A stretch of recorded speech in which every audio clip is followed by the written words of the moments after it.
Se prender um assessor meu aqui, não quer dizer que eu seja culpado de alguma coisa, né? Conversei com o Sérgio Moro rapidamente sobre isso, que a prioridade nossa aqui é outra. Ele mandou a cópia do que foi investigado pela Polícia Federal para mim, mandei um assessor meu ler, porque eu não tive tempo de ler. E voltando ao Brasil, vou me reunir com o Sérgio Moro, e o que eu acertei com o Moro depois das eleições do ano passado, quando ele aceitou ser ministro, impôs, logicamente, né, algumas condições, o que é natural. Ele perguntou para mim lá atrás, se uma investigação da PF atingir integrante do primeiro escalão teu, ministro, qual vai ser o seu procedimento? Vai tentar abafar ou deixa o processo seguir? Falei, deixa seguir. E o que eu falei para o Moro também, ele já está tomando providência, uma coisa muito importante. A acusação em cima do Marcelo Antônio é tendo em vista uma candidata que recebeu uma importância grande, né, de recursos do fundo partidário e teve uma quantidade ínfima de votos.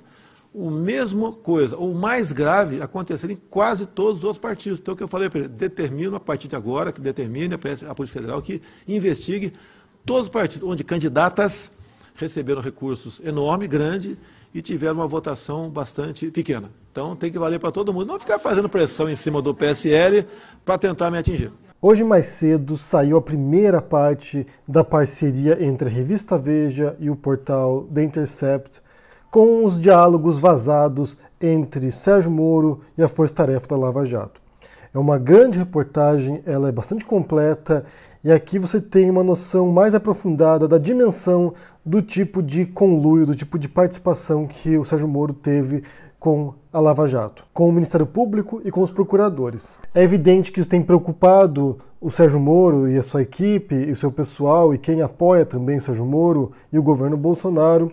Tanto que uma estratégia que tem ocorrido agora, né, que você tem visto entre os bolsonaristas e os apoiadores do governo, é tentar destruir a credibilidade do Glenn Greenwald, do jornalista que está encabeçando essa investigação.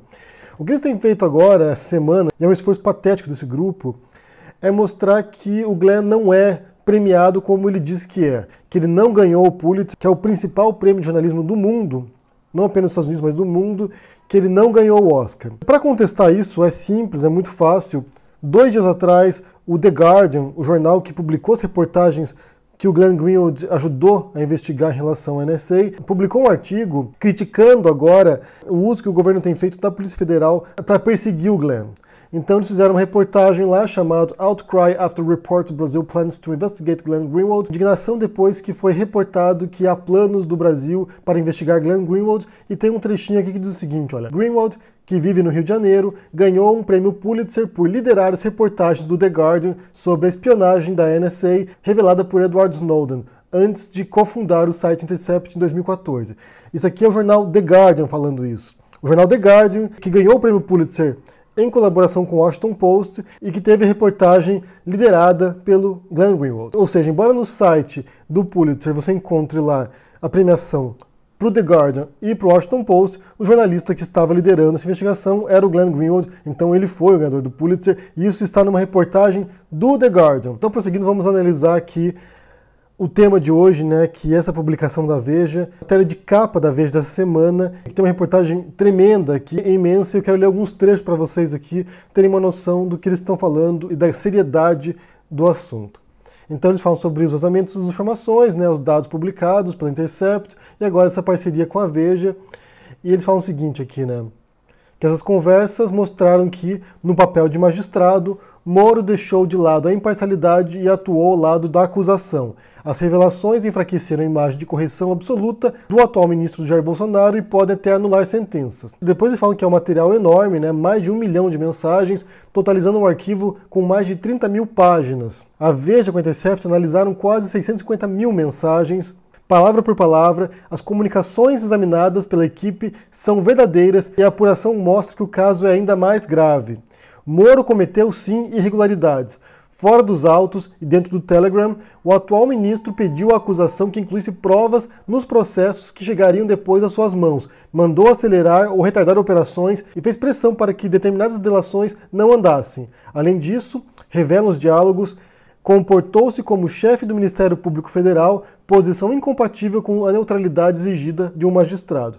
Na privacidade dos chats, Moro revisou peças dos procuradores e até dava bronca neles. Mais adiante dizem o seguinte: não seria um escândalo se um magistrado atuasse nas sombras, alertando o advogado de que uma prova importante para a defesa de seu cliente havia ficado de fora dos autos?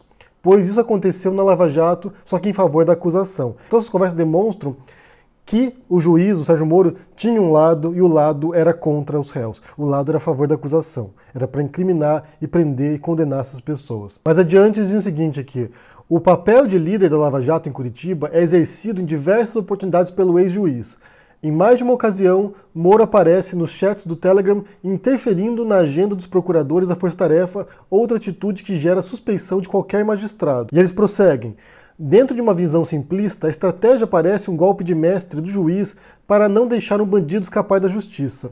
Mas o argumento de que os fins justificam os meios não pode prosperar numa sociedade desenvolvida. Tal postura de Moro viola o devido processo legal, pondo em risco o Estado de Direito. Quando a gente fala, gente, em direitos humanos, sabe, em respeitar o processo legal, isso não quer dizer que estejamos defendendo o bandido, não.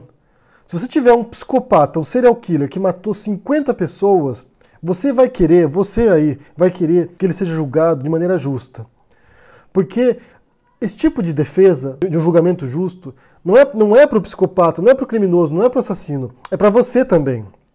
Se um dia, por acaso, sabe-se lá o que acontecer, deu algum problema na sua vida e você for acusado de uma coisa, injustamente, digamos assim, você vai querer que um juiz imparcial pegue o seu caso, que ele te julgue, analise as provas, as evidências, a sua inocência, não haja em conluio com a acusação para te prender injustamente. Aqui em casa a gente tem assistido agora esses últimos dias aquela série da Netflix, Olhos que Condenam, que é um grupo de adolescentes que são acusados injustamente de um crime em Nova York. É revoltante, é indignante. E por que é revoltante e indignante? Não apenas porque pessoas inocentes foram condenadas a passar tempo na cadeia, sem ter cometido nada de errado, é que você se põe no papel dessas pessoas. Imagina se fosse comigo. Imagina se o Estado um dia resolve vir atrás de mim. E mesmo se a pessoa for culpada do crime, mesmo se ela for realmente uma criminosa, você quer que a justiça haja de maneira imparcial e justa, que aquilo que for correto seja exercido no processo legal. Não é questão de defender bandido, é questão de defender uma lei que seja justa. Mais adiante na reportagem ele fala o seguinte aqui, olha: no Brasil, o papel duplo de juiz viola o artigo 254 do Código de Processo Penal, que proíbe que o magistrado aconselhe uma das partes ou tenha interesse em favor da acusação da defesa. Essa atuação pode, de fato, provocar a revisão dos atos de Moro. Na terça, dia 2, Moro, que por sinal não faz mais parte da Lava Jato, ficou 7 horas no Congresso respondendo a parlamentares sobre o caso. Repetiu o que tem dito nas últimas semanas. Os diálogos divulgados foram fruto de um roubo, podem ter sido editados e, mesmo verdadeiros, não apontam nenhum tipo de desvio. A cada nova revelação, fica mais difícil sustentar esse discurso. Na sentença em que condenou Lula, o ex-juiz anotou que não importa quão alto você esteja, a lei ainda está acima de você.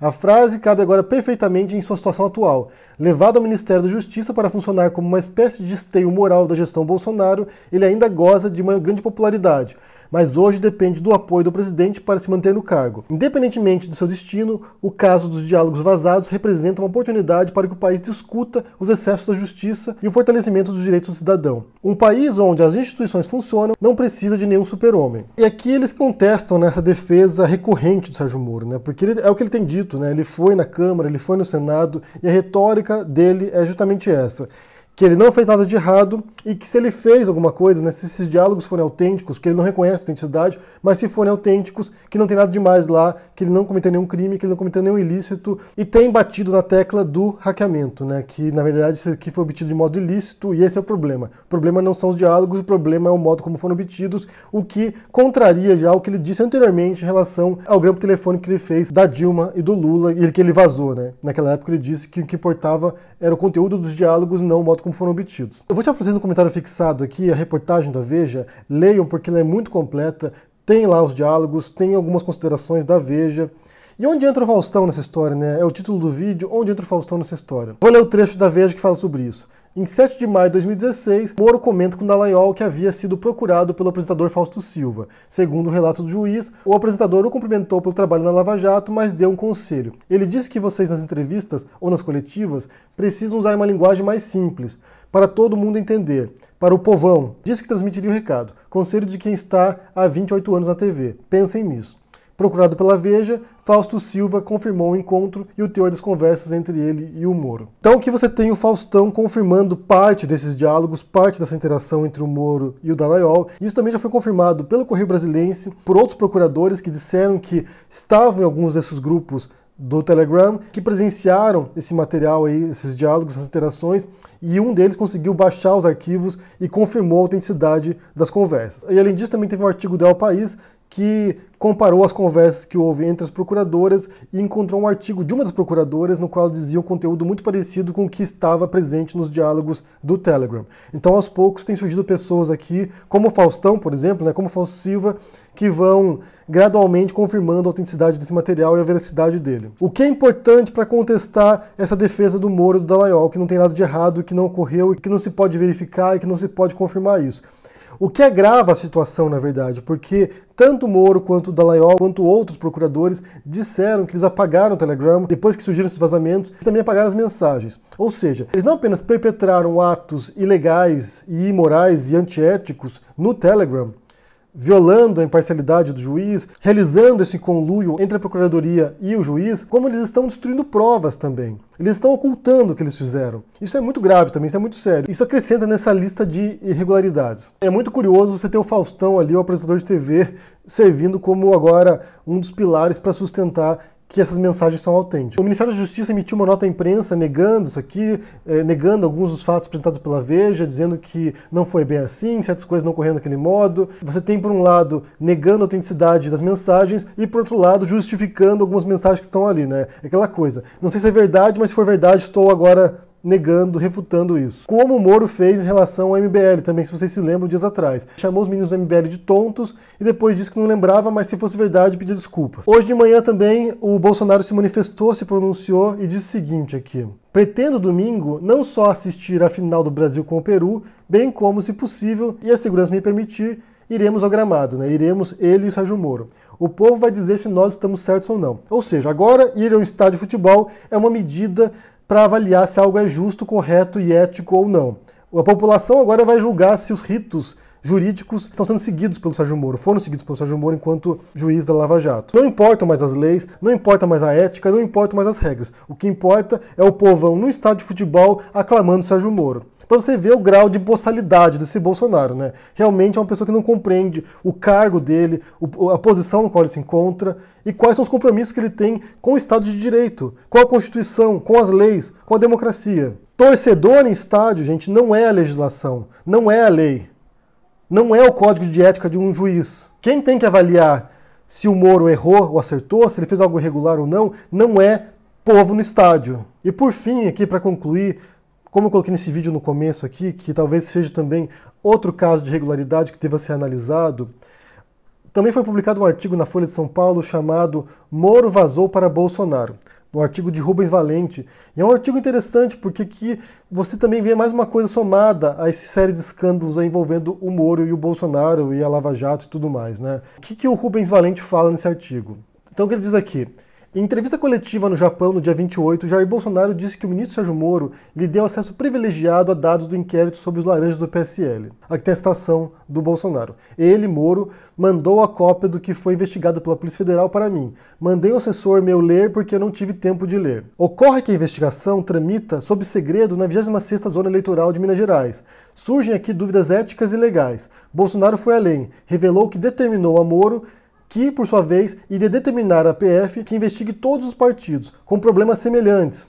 Tem que valer para todo mundo, não ficar fazendo pressão em cima do PSL para tentar me atingir. Aqui você vê mais uma vez, assim como parece que o Moro tem feito com o Glenn Greenwald, ao mandar a Polícia Federal investigar o Glenn para tentar encontrar algum podre do Glenn Greenwald, você tem visto aqui o Bolsonaro, através do Sérgio Moro, pelo processo que está em sigilo de justiça, está tramitando em segredo, que o Moro repassou para o Bolsonaro, e o Bolsonaro agora vai utilizar essa informação para usar a Polícia Federal contra outros partidos, para que outros partidos também sejam investigados, para que não apenas o laranjal do PSL seja exposto. É usar a Polícia Federal para se vingar de outros partidos. É claro que também pode haver esse escândalo laranjal aí em outros partidos, mas pense bem o que ele está fazendo. Ele, como presidente, está utilizando uma informação privilegiada que ele obteve através do ministro da Justiça para perseguir também outros partidos. Você tem o ministro da Justiça perseguindo um jornalista e o presidente perseguindo agora outros partidos. E mais do que isso, o Bolsonaro quer determinar agora o que a Polícia Federal vai investigar ou não. É como se a Polícia Federal, em vez de ser um órgão do Estado agora, uma instituição do Estado, se tornasse agora uma instituição do Bolsonaro. O Bolsonaro agora vai usar a Polícia Federal do modo como ele bem entender para investigar quem ele quiser. Então, mais uma vez, você vê pessoas que se acham acima da lei e que não entendem a atribuição que elas possuem na democracia brasileira. Para concluir aqui, uma última observação.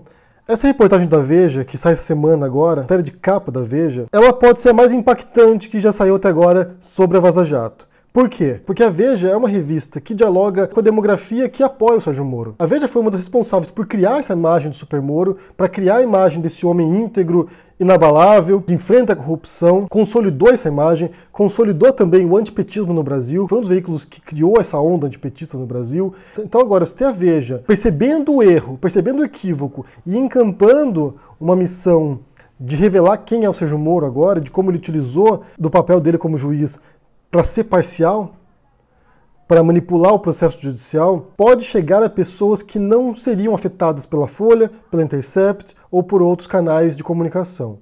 A Veja tem um poder agora de atingir o público bolsonarista, em parte, e também quem apoia o Sérgio Moro. E isso pode causar um tremendo estrago na imagem do Moro também. Talvez seja um dos primeiros momentos que essa informação vai romper a bolha bolsonarista, que vai romper a bolha lavajatista e vai chegar ao público que realmente precisa ouvir isso aí. Porque muita gente sabia já desse tipo de conluio, já imaginava isso, já supunha que não foi um processo judicial justo. As esquerdas já denunciavam isso há muito tempo, mas agora vai atingir o público que precisa ouvir isso. Eu quero saber o que vocês pensam sobre essas várias informações que eu compartilhei com vocês aqui, sobre essa capa da Veja agora, falando do Moro, dessa investigação, falando dessa última informação que eu apresentei também, do Bolsonaro usando a Polícia Federal para investigar outros partidos também. O que você pensa sobre isso? Deixa no comentário aqui embaixo, deixa o joinha, assina o canal, ajude no Apoia e a gente se vê por aí. Abraço e até mais. Tchau!